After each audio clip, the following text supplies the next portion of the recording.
In the early months of 1815, the world felt strange. Birds migrated early, crops struggled, and across the skies of Europe and Asia, sunsets burned with eerie, blood-red hues. But no one knew why. What the world didn't see couldn't see was that a sleeping giant had begun to stir. Half a world away, hidden on a remote island in Indonesia, a volcano named Tambora was clearing its throat. Most had never heard of Tambora. Even today, few remember it. But its eruption wasn't just an explosion. It was an apocalypse, disguised as silence. Welcome to Raventhrow, the channel where we bring forgotten stories back to life. If you love real history, not textbook headlines, but the haunting, mysterious, and powerful stories buried beneath time, you're in the right place. Today, we begin a 5-part journey into the deadliest volcanic eruption in human history. A disaster that led to global famine,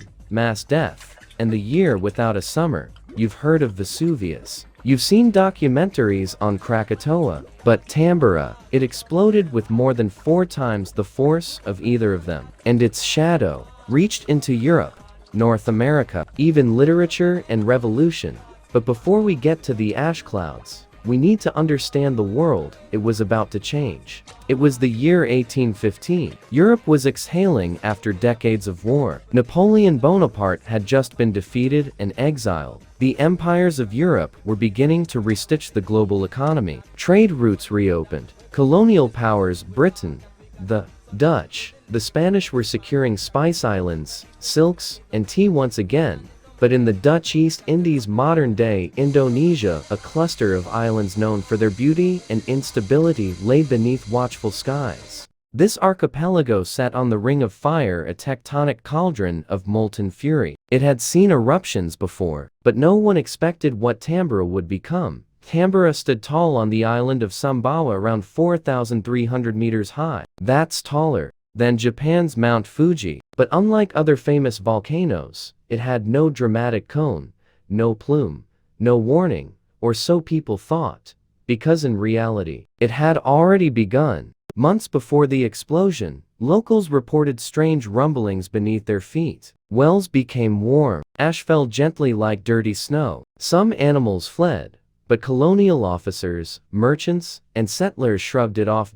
In April of 1815, Tambora let out a whisper, a small eruption, not enough to panic, just enough to notice. A few ships reported distant explosions. Ash rained lightly on the sea, but nothing more. In fact, the East India Company received these reports, but they were delayed by weeks, written in letters that crossed oceans at the pace of sailing ships. By the time anyone realized this was serious, Tambora had been dormant for over 1,000 years. Its flanks had grown lush with jungle. Its slopes were dotted with villages, home to tens of thousands. An entire ancient kingdom. The Tamboran people lived on and around the mountain. But beneath that mountain, magma had been building. The pressure was rising. A geological clock was ticking, and no one could hear it.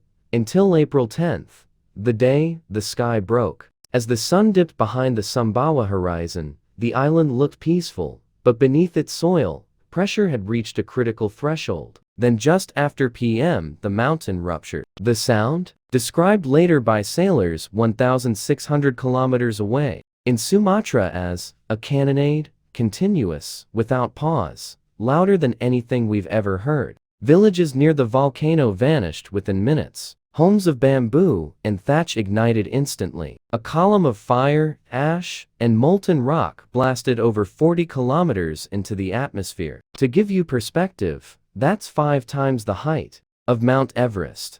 People didn't just die from lava, they were incinerated, erased. As the eruption intensified, the skies began to darken, not slowly, but violently. Eyewitnesses spoke of complete blackness, like being buried alive in the sky. Even towns hundreds of kilometers away fell under darkness thick enough to smother candles. Ash began to fall, fine at first, then heavy, like wet cement from the heavens. Children suffocated, animals panicked and drowned in rivers. Boats along the coast were flipped by tsunamis triggered by collapsing lava domes. And in the villages surrounding Tambora, no help was coming, because no one could even see them anymore. In Batavia, modern-day Jakarta, the ground shook. In Moluccas, Malacca, in Singapore, ports spoke of sounds like gunfire. Colonial outposts thought war had broken out again. Some European sailors thought it was the French Navy returning to attack. They didn't know a volcano had declared war on the Earth itself. Then came the pyroclastic flows, avalanches of superheated gas and debris racing down the mountain at hundreds of kilometers per hour. Temperatures exceeded 1,000 C. Villages weren't just crushed, they were turned to ash. One witness described the event as though by dawn, 92,000 people were already dead. And this was only the beginning. The eruption wasn't just a moment. It would affect years of climate, agriculture, famine, and even culture itself. In the next episode of Raventhrow, we follow the global consequences of Tambora. From frozen farms in New England, to starving villagers in China, to the birth of monsters in a cold summer on the shores of Lake Geneva.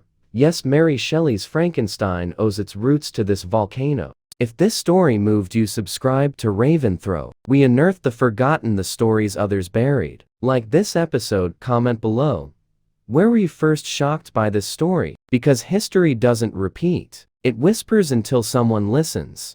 As Tambora exploded, it launched over 160 cubic kilometers of ash and gas into the stratosphere. To compare, that's more than 100 million SUVs worth of emissions in a few hours. This ash and sulfur dioxide didn't fall, it floated. Carried by high-altitude winds, it wrapped around the planet, forming a haze that reflected sunlight. In the following weeks, skies turned gray not just in Indonesia, but in India, China, Europe, and the United States. Global temperatures dropped by as much as 3 C. It may not sound like much, but it was enough to tip entire ecosystems into chaos. Europe's skies turned copper. Painters like G.M. Turner captured the haunting beauty of the dimmed sun, unknowingly painting Tambora's ash. In 1816, a group of young writers gathered near Lake Geneva, including Lord Byron, Mary Shelley, and Percy Bysshe Shelley. Confined indoors by relentless storms and cold, they wrote ghost stories to pass the time.